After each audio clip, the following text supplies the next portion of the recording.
Saludos nuevamente a cada uno de los presentes, como también a aquellos que se han incorporado hace poquitito a esta transmisión.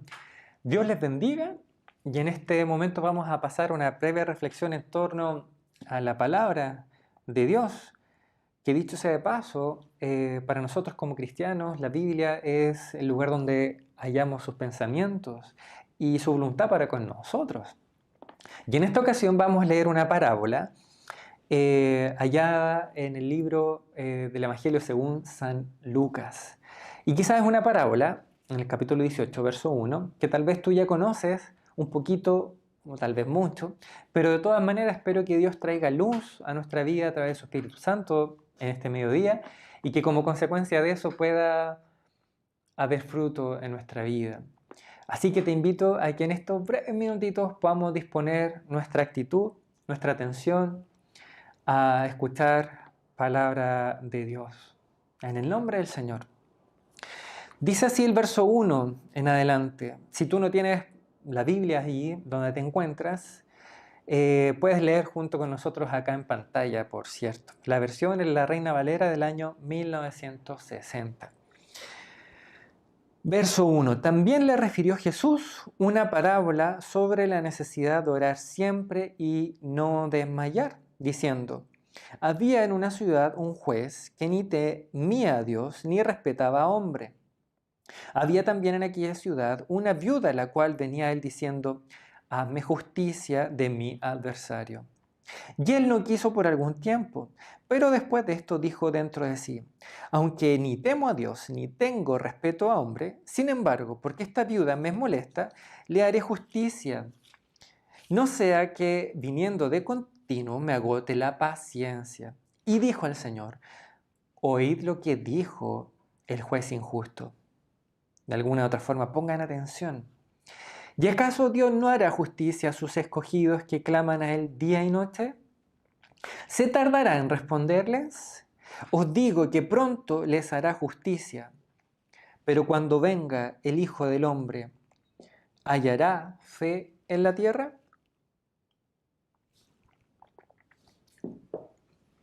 Esta parábola, hermanos, comienza indicando su razón de ser, su propósito, cuál es su objetivo, cuál es su horizonte. Y junto con ello creo que nos la hace fácil para poder entenderla, la deja clarito.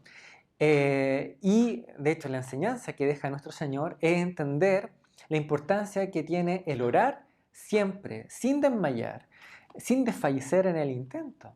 Y para ello nos cautiva con su siempre historia y narra una muy en particular. Por tanto, dicho esto y ya sabiendo cuál es el objetivo de esta parábola, creo que tenemos el 50% de la parábola ya en el bolsillo. Tenemos una muy alta probabilidad de poder llegar ahí donde Dios quiere que lleguemos con esta historia. Y este 50% no es menor, ¿cierto? Considerando que en otras ocasiones los mismos discípulos debieron pedirle explicaciones a Jesús sobre ciertas parábolas. Pero nos falta ahora sí la otra mitad, que es ponerla en práctica y por obra. Pasar de este conocimiento nominal a algo vivencial. Y acá pareciera que podría complicarse un poquitito, tal vez un poco harto. Como hemos visto en esta historia, existen tres personajes: una viuda, un juez y un adversario. Y la razón de esta tríada es que esta viuda presenta insistentemente una apelación y un justo juicio ante este juez. Es así como Jesús, de alguna manera, advierte a los oyentes de aquel entonces, y junto con ello a nosotros, como cual eco se transmite en el espacio y tiempo hasta nuestros días, que durante el largo y cada vez más difícil escenario o periodo de tiempo que falta para su retorno, para su regreso, debemos prevalecer en la oración, debemos permanecer constantemente. ¿Y por qué este largo y este largo escenario y complejo periodo? Porque los versículos que están en el capítulo que le antecede a este 18 nos hablan de aquellos días de Noé y de Lot. en donde se casaban, compraban, vendían, bebían, comían, edificaban, y una serie de verbos que nos dan a entender cuán enraizada estaba la vida del hombre respecto a lo que Dios también esperaba de ellos. De alguna forma, en aquel tiempo, lo cual no dista mucho de lo que hoy día vivimos, y podemos empatizar mucho con aquello, podemos ver cómo Dios quedaba relegado al final de la tabla de nuestras prioridades. Y en ese sentido, hay un contexto en el cual Jesús está pensando en esta parábola, el decir que nosotros podamos tener la mirada no solamente en lo horizontal y en aquellas cosas que son propias de nuestro día a día, sino también poder ponerlas en los cielos, buscando voluntad de Dios en cada una de ellas.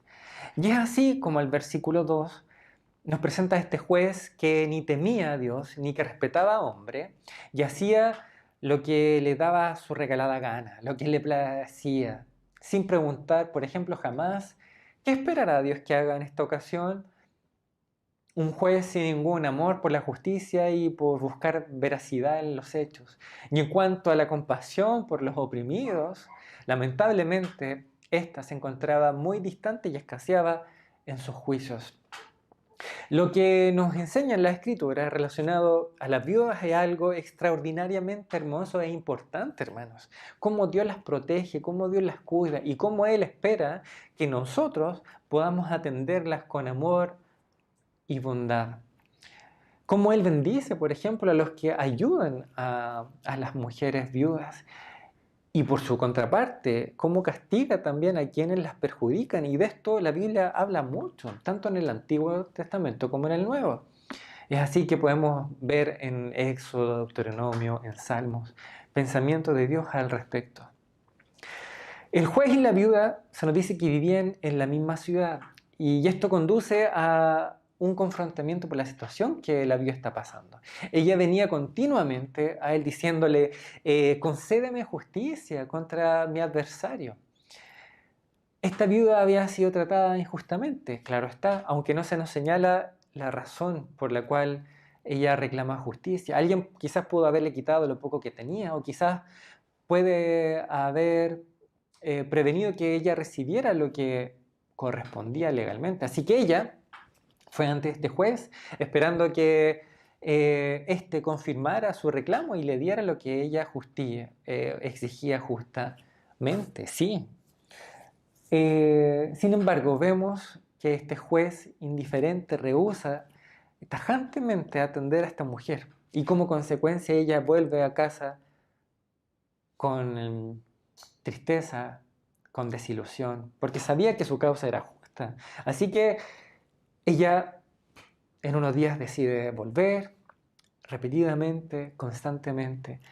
Sin embargo, el resultado sigue siendo el mismo. Y de nuevo, y otra vez, y así sucesivamente. Hasta que este juez queda, como decimos, hasta la coronilla, cabreado, queda hastiado de esta mujer, queda harto. Evidentemente el juez, hermanos, sabía que el reclamo de la viuda era justo, sí.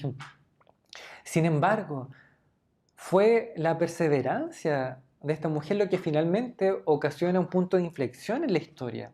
Fue su constancia lo que vence la voluntad de este juez. Qué paradójico esto, hermanos, que precisamente no fue objetivamente la causa de la mujer lo que ocasionó un cambio de actitud en el juez, sino fue la actitud perseverante de esta viuda. Y quizás aquí podemos empatizar mucho con esta mujer. Tal vez a ti te ha tocado vivir una situación injusta y ante la burocracia de un sistema judicial te has sentido tan ínfimo que te has sentido muchas veces como se sintió esta mujer. Sin embargo, esta mujer ocasionó con su insistencia que cambiaran las cosas. De modo que este juez se dijo, voy a concederle la justicia a esta mujer para que no me canse. La petición de la viuda fue finalmente concedida, por tanto, y ella recibió lo que en justicia ella esperaba y que, por cierto, le correspondía. El versículo 6 y parte del 7 señala: y dijo el Señor, oíd lo que dijo el juez injusto. ¿Y acaso Dios no hará justicia a sus escogidos que claman a Él día y noche? Sí, Dios ciertamente, hermanos, no va a fallar a ninguno de los suyos, a ninguno de sus hijos. Por tanto, si Él se va a encargar que sean reivindicadas completamente todas aquellas injusticias en su debido tiempo. Y los tiempos de Dios son perfectos. Para nosotros tal vez muchas veces llegan tarde, porque medimos de una forma distinta. Pero Dios en su soberanía maneja los tiempos. Así que aprendamos a confiar y a descansar en su soberana respuesta y actuar. Lo que Dios solicita, sí, de nosotros, como su pueblo, es perseverar, sí, en pedirle con sinceridad, dado que Él contesta las súplicas de aquellos que claman continuamente, día y noche.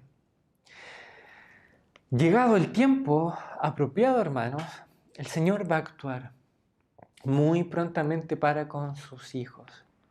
Por tanto, hermanos, no dejemos de perseverar. Sin embargo, la segunda parte del verso 8 hace una pregunta que es medular para toda esta reflexión, en la cual se centra lo que estoy tratando de compartir en este ratito con ustedes. Y la pregunta es: ¿habrá fe en la tierra cuando venga el Hijo del Hombre? ¿La fe que hizo que esta viuda perseverara? La pregunta que se hace no se hace con el propósito de especular, en una suerte azarosa, de decir, ya no, yo creo que 80-20, 50-50, 90-10, no.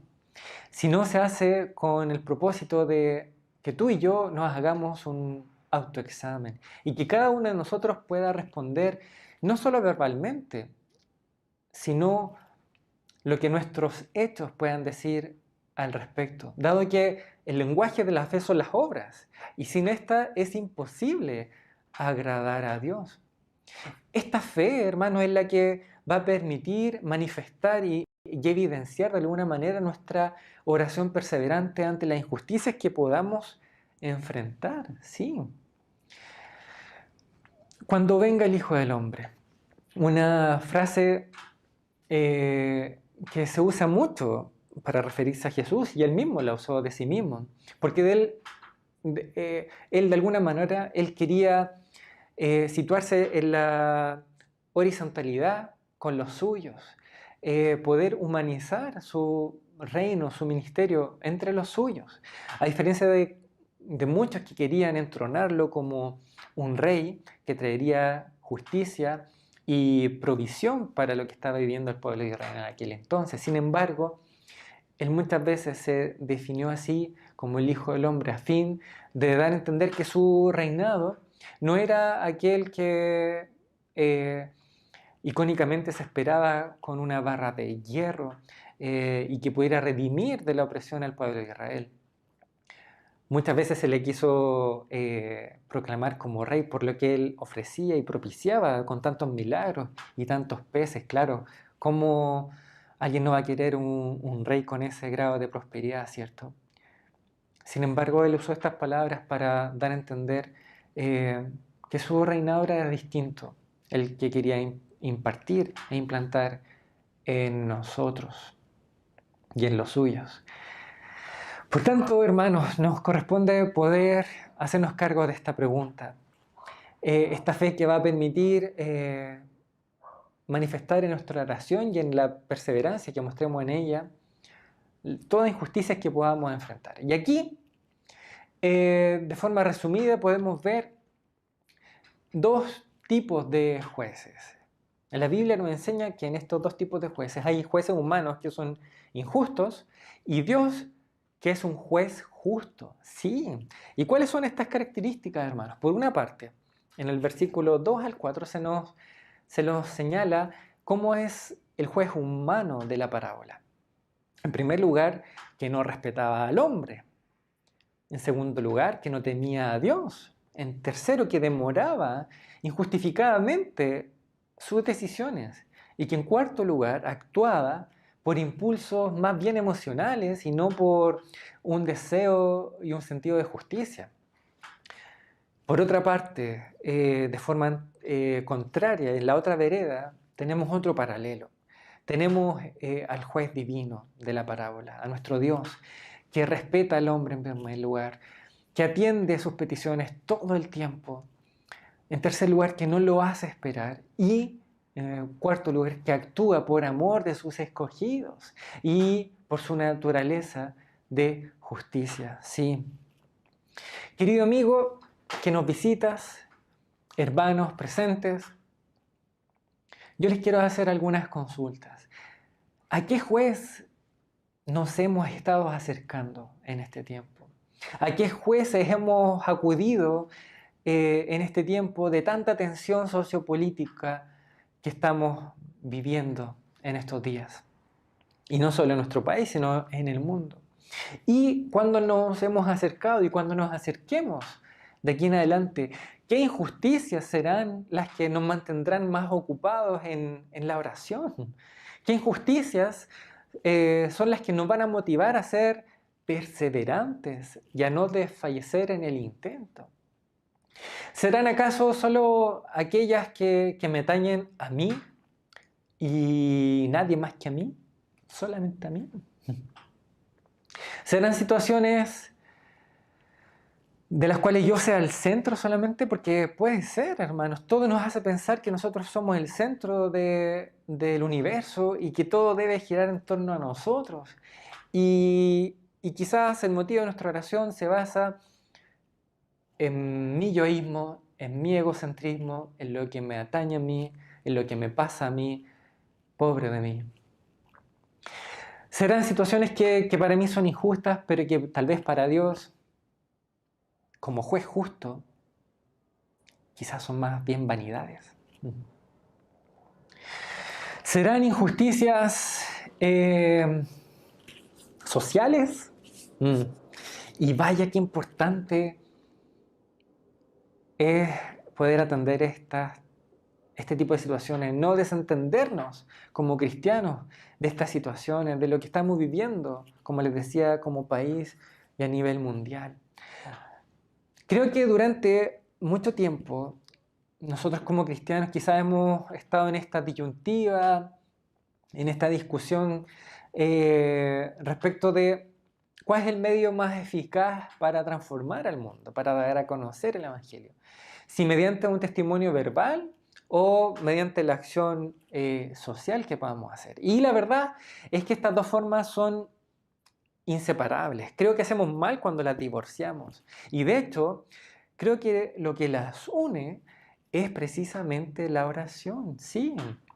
Cuando oramos para que Dios salve almas y también traiga su justicia, su reino, la evangelización y la acción social, hermanos, están unidas entre sí de una manera integral, eficiente, eficaz. Y el mensaje que predicamos, por tanto, y que vivimos, debe ir siempre acompañado de estas buenas obras.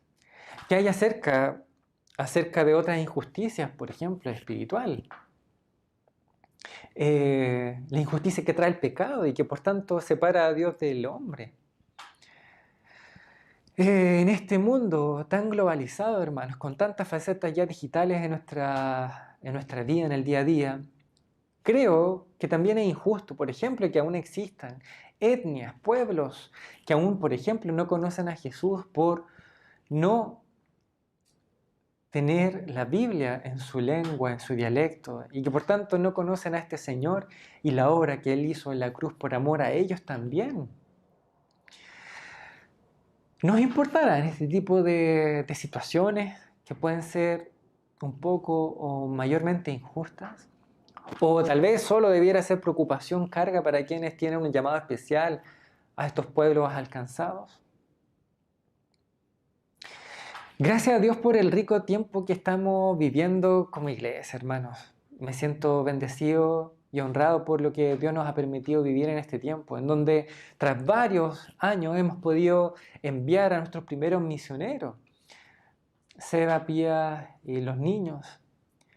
Y más aún en este contexto pandémico en el que hemos estado viviendo. ¿Quién lo diría, cierto? Contra todo pronóstico y adversidad, hemos podido enviar en el nombre del Señor a los chicos, a nuestros hermanos.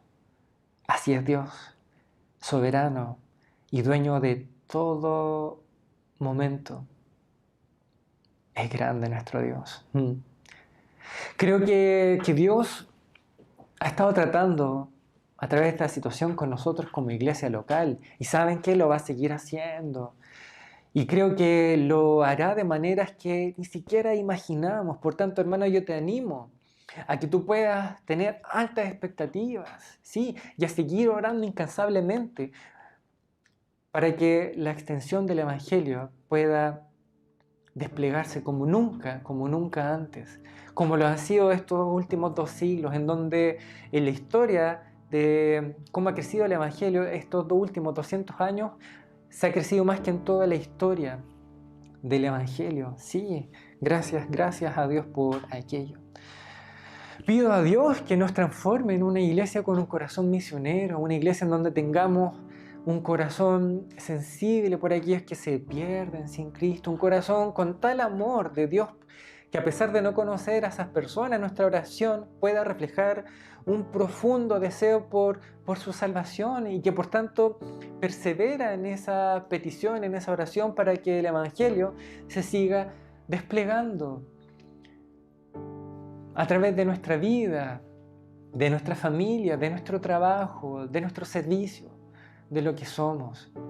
Creo, hermanos, profundamente que cuando logremos estar sintonizados con aquellas injusticias que para Dios lo son, y no solamente aquellas cosas que yo considere, nuestra oración será perseverante, porque habrá una razón más potente que nuestra propia vida incluso. Y esta oración será fluida en nuestras vidas, y será el Espíritu Santo quien irá poniendo carga. Nos hablará incisivamente y amonestará para que podamos poner por obra esta fe, esta oración incansable como cual esta mujer nuestro Señor ejemplificó a través de esta parábola. Para terminar, quiero reconocer que en algunas ocasiones en este tiempo he sentido quizá un fuerte deseo escapista entre todo lo que estamos viviendo. Como que uno dice, Dios, ven pronto, manda a tu Hijo pronto. Señor, ven luego por tu iglesia. Y desear la venida de nuestro Señor no está para nada mal, todo lo contrario. De hecho, no debemos tenerla por tardanza. Y la Biblia nos enseña que debemos estar alertas, atentos. Pero quizás este deseo, que tal vez te refleja quizás un poquito, tal vez a ti también, este deseo, mi deseo escapista, está más ligado a no querer hacerle frente a lo que Dios está permitiendo que vivamos como iglesia. Quizás ese deseo escapista está más ligado a eso, a no querer ponerle el hombro a lo que Dios está permitiendo que como iglesia vivamos. ¿Respecto a qué? Respecto a aquel deseo que debe existir en nosotros de que su voluntad se haga aquí en la tierra como en el cielo, con todos los esfuerzos que eso pueda conllevar e involucrar de parte de nuestra como iglesia. Sin duda, hermanos, que si no nos sumergimos en el Espíritu Santo, nunca le podremos hacer frente con las herramientas que Dios nos provee. Por eso esta pregunta, hermanos, se hace latente hoy y está ahí en el palpitar de nuestro Dios. Cuando venga el Hijo del Hombre, ¿hallará fe en la tierra? ¿Qué respuesta daremos, hermanos, con nuestra vida, con nuestros hechos, con nuestra voz, con nuestra voluntad, con nuestras decisiones. Dios nos ayude a que esa respuesta sea afirmativa, sea afirmativa. Dios te bendiga, en especial, querida visita, que ya ha estado presente con nosotros. Puedes hallar en Dios un Dios justo para todas las injusticias que tal vez te has tocado vivir y que quizás muchas veces te ha llevado a cuestionar el amor de Dios inclusive. Pero déjame decirte que si Dios en su voluntad permisiva ha permitido que tú puedas vivir ciertas situaciones, no es porque Él esté desinteresado en lo que tú has vivido. No. Dios ha querido estar presente en cada una de esas situaciones, pero Dios es un Dios respetuoso. Él golpea a las puertas de tu corazón para poder entrar y para tener una relación personal contigo. Él no solamente desea encauzar quizás todo aquello que pueda estar desordenado, desviado en tu vida. No solamente quiere hallar solución para esas injusticias que tú puedas entender como tal, sino que Dios quiere darte una relación personal con Él y darte una perspectiva de vida más allá de esta y hacerte sentir como su hijo y como buen padre, sabio y justo, poder reflejarte su amor para ti. Si tú deseas poder conversar más, quizás de forma más cálida de lo que proveen estas instancias virtuales o digitales, yo te invito a que tú puedas contactarnos a través de los medios que se despliegan aquí en el pie de página, porque estamos reinteresados de poder escucharte simplemente y compartir contigo. Dios les bendiga, queridos hermanos. Dios les bendiga. Un abrazo.